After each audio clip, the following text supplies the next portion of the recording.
Hello guys, welcome back to our channel. So in this guide, I'm going to teach you on how you can use WhatsApp on your computer. You can either use the web version or download the desktop application as well.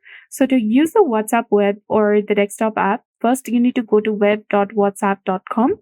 And here in this page, you'll get the option to download the WhatsApp for your Windows. You can click on this download option, which is highlighted in green color, and follow the on-screen instructions to set up your WhatsApp on your Windows as an app.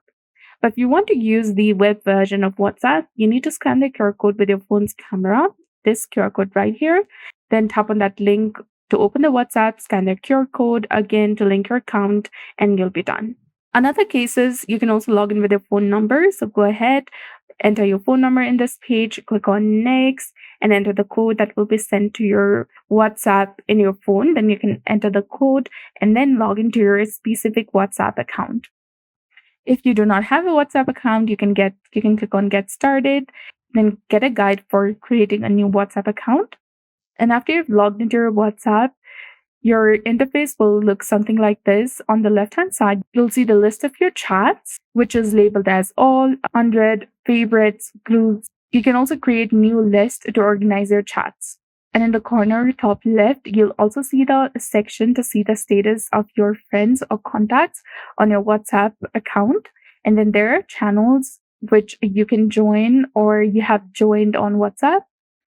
Then there are also communities where you can stay connected with other people. And then there is Meta AI, which is the AI version of WhatsApp, and you can use it as well. Now in the top right corner, right here, you can click on these three dots and you'll get different options to open a new group, view the starred messages, select chats, mark everything as read, and you can also go ahead and lock your app as well, and then you can log out. If you click on this plus icon that is beside this three dots, you'll be able to open a new chat or start a new chat or a new group or contact or a new community as well. And you can also click on this search icon right here and search for any name or number that you want to chat with. Once you're in that specific chat, you can go ahead, type a message, and send it. You can also send stickers.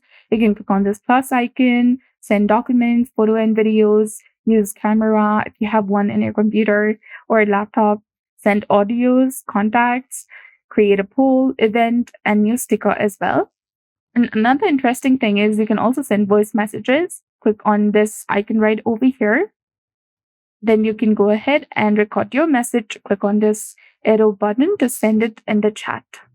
If it is a group, you can go ahead and add a members. Click on add members option and then select the members that you want to add. Check this box beside their name and they'll be added to the group. You can also send an invite link to join your group.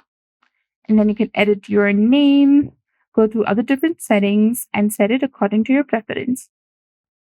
Now, if you click on these three dots in the top right corner of your group, you'll be able to exit the group as well. If you no longer want to associate with that group, you can click on this option right over here and you'll be able to exit the group. Or you can also clear the chat or close the chat, add to favorites, lock chat, and all. And remember that all of your activities on your computer will sync to your phone, allowing you to seamlessly switch between devices. So that's it. I hope you found this video helpful. If you did, please like, share, and subscribe. Thanks for watching. We'll see you again in the next one.